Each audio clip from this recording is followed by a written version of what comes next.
Good evening, and welcome back to Election Night in America 2022.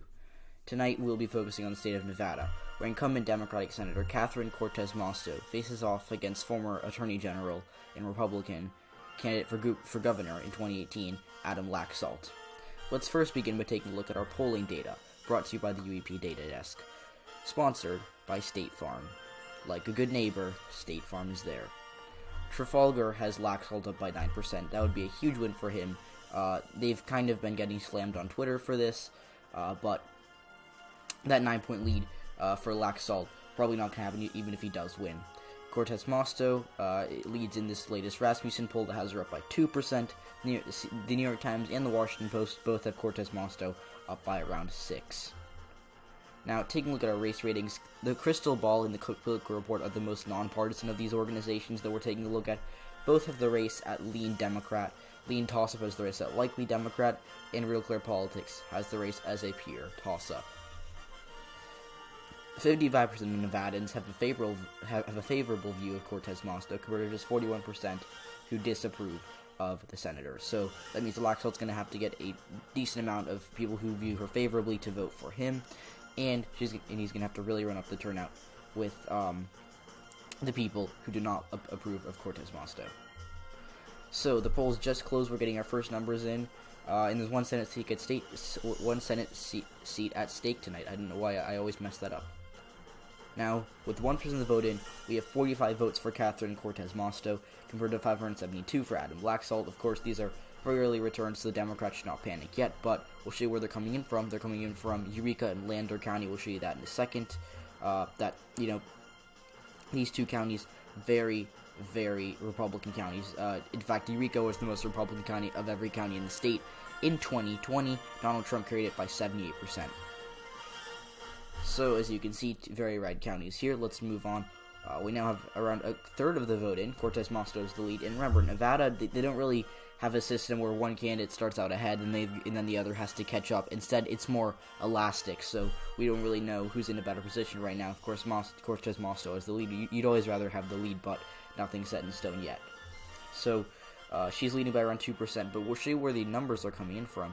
And they're coming in mostly from some predominantly Republican counties like Lincoln, White Pine, Story, Churchill, Pershing, and Humboldt. The counties that have reported the least votes are Washoe, Carson City, Douglas, and Leon County.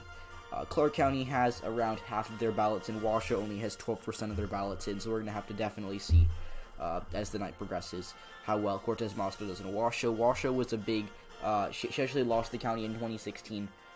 She was expected to win it until the Democratic Socialists of America took control of the Nevada Democratic Party, and really there was hope for the Republicans and that she could do worse with white voters there.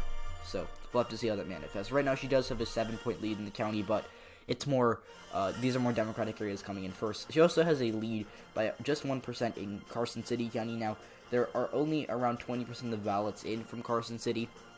And coming in from the Carson City metro area, so this is a smaller county, has around 55,000 people, and Cortez-Masto has the very early lead there. She's also only losing by 10 in Douglas, despite it being a 20-point Trump county, so that's interesting to know right now. Of course, these margins could change, but as of right now, Cortez-Masto has the lead because of her better performance in these Sierra Nevada areas. She's also winning in Clark by around 15, which is key for her success.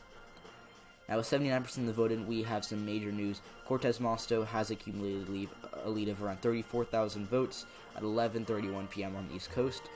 She currently leads by around 3.5%, and because of this, we can now project that she will be re-elected to another term in the U.S. Senate from Nevada. She will defeat Adam Laxalt in this election by basically the margin that we predicted. She's going to win by a lead margin, it looks like.